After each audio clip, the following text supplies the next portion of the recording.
Nako, eto yung sunod, mga kababayan. Baka magulat kayo ha. Disclaimer, mga kababayan. Paalala lang. Ito pong aking tatalakayin ngayon ay patungkol po ito sa salin ni Supreme Court Justice Leonin. May kumakalat kasi ngayon sa social media, mga kababayan, na ang salin daw ni Leonin or Supreme Court Chief Justice ba? Supreme Court Chief Justice Leonin, na ang salin daw niya mula 1989 hanggang 2011 hindi makita o walang record sa ombudsman. Nako, mga kababayan! Anong mangyari kung ganito ang rason? Anong mangyari kung ganito ang sitwasyon? Mula 1989 na nasa den pa siya sa university hanggang sa 2011 na Chief Justice na siya sa Supreme Court, wala ang record niya sa ombudsman. Hindi makita sa ombudsman. So ngayon, mga kababayan, kung totoo man ito na kumakalat sa social media ngayon, kung totoo man ito, ibig sabihin, hindi sila naglabas ng salin. So sa madaling salita, ganito po ang nangyari kay Renato Corona. Hindi naglabas ng salin na impeach. Ngayon, mga kababayan, tutulungan ba ni Leonin si Sara para hindi ma-impeach? Or gagamitin ito ng mga kongresista para ipa-impeach din si Leonin? Yan ang tanong ngayon, mga kababayan. Nako. Pag ito mga kababayan ay totoo, tapos kinampihan ni Leonin si Sara para hindi ma-impeach, baka gagamitin ito ng mga kongresista para ipa-impeach si Leonin. Katulad kay Renato Corona.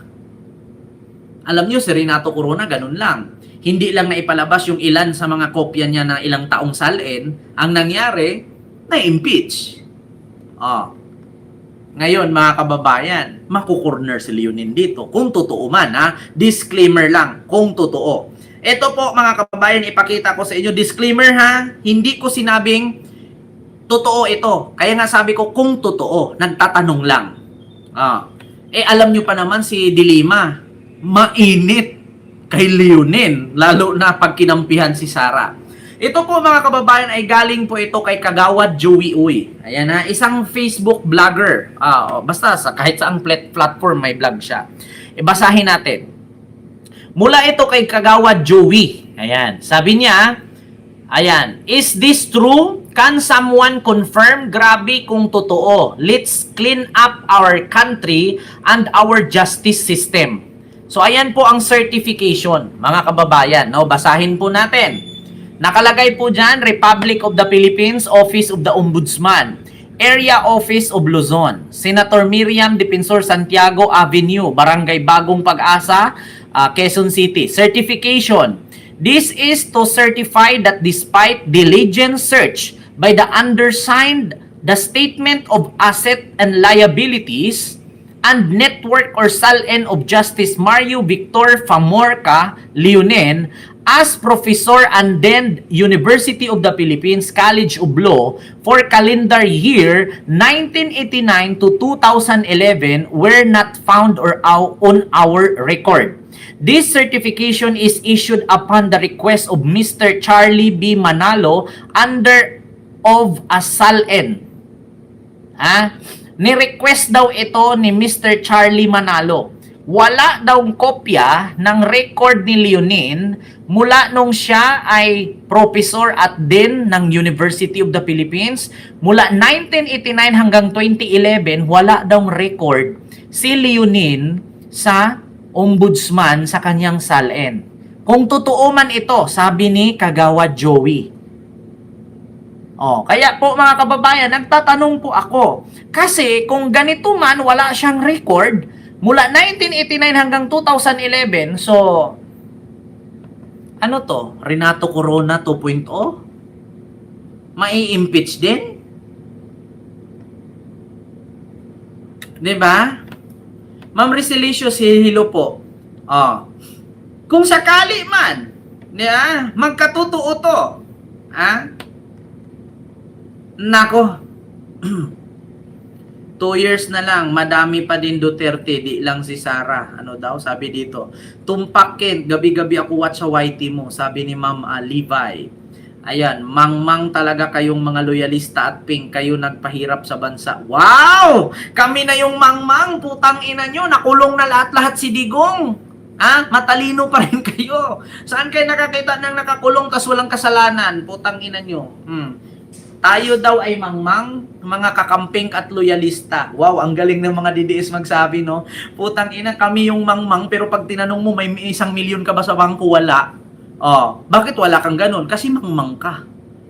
Yan ang sakit ng mga DDS. Mga mangmang daw tayo, mga kababayan, mga loyalista at kakamping. Pero pag tinanong mo yung nagsabing mangmang, may pera ka ba sa bangko, 1,000,000 may pakita? Wala, kasi mangmang ka. Diba? Yan lang ang pangsagot, mga kababayan. Kung ikay matalino, may pera ka ba 1,000,000 sa bangko? Pag wala kang may pakita, mangmang ka. Yan ang totoo. Kasi alam nyo, kapag mga DDS, ganito ang quality niyan, lata yan. Lata. Alam nyo, pag sinabing lata, walang karats. Pag ibenta mo, piso lang ang halaga. Diba? Kita nyo, mga kababayan. Ganun, pag sinabihan kayo ng mga DDS na mangmang kayo, bobo kayo, isa lang ang sabihin nyo, bakit? May 1,000,000 ka sa bangko? Pag wala kang ganun, mangmang ka. Diba? Ganun yun. Diba, mga kababayan? Ganun yun. Bakit? Si Digo nga, bilyon-bilyon pera, pero hindi nyo alam saan galing. Tapos yung Salen, 37 million lang. Kasi mangmang nga kayo. Diba? Yan ang katotohanan, mga kababayan, kung bakit mangmang ang mga DDS. Si Digong, bilyon-bilyon na, ang binayad kay Kaufman, pero yung Salen, 37 million lang. Bakit hindi yan tinanong ng DDS? Kasi mangmanga sila. Diba? Kaya ngayon, mga kababayan, kung sakali man natotoo yan, yung pinost ni Kagawad Joey, no? Naku, baka magiging tulay ito para maging Corona 2.0 ang mangyari kay Leonin. Wala daw record si Leonin mula 1989 hanggang 2011 sa ombudsman sa kanyang salin. Nako, meron pa naman sa batas ng ating bansa, mga kababayan, na kapag hindi ka nag-present ng salin, ay may possibility na makasuhan ka. No? Kasi bakit? Bakit hindi mo ilalabas yung salin mo mula 1989 hanggang 2011? Diba? Ay, Diyos ko, mga kababayan. Kaya, di ba, tignan nyo, mga kababayan, maraming DDS dyan. Katulad ni Pokemon Pikachu. Minsan anti, minsan pro. Ay, Diyos ko. Tapos uulit-ulitin nila yung comment nila, mga kababayan, para mabasa. Wala. Isang click lang naman, bura agad. Di ba? Ay, Diyos ko. Kita nyo, mga kababayan. Kaya, paano kaya ngayon ni Leonin, si Sara, ipagtanggol na hindi ma-impeach kung siya ay mai-impeach rin kung sakaling totoo man yung post ni Kagawad Joey na sinabi niya dito. Ayan po, mga kababayan, sa certification, ayan Kagawad Joey, breaking news, is this true? Can someone confirm? Grabe kung totoo, let's clean up our country and our justice system. Kung totoo man yan, mga kababayan, ako, patay ka diha, Sara. Wala kang pag-asang ipagtanggol ni Leonin. Bakit? Baka si Leonin pag-initan pa ni Laila. Impeachable offense kasi yon, mga kababayan.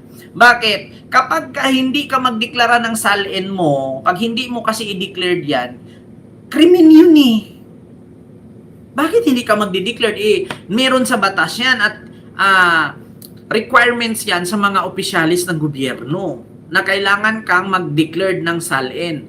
1989 hanggang 2011. Diba?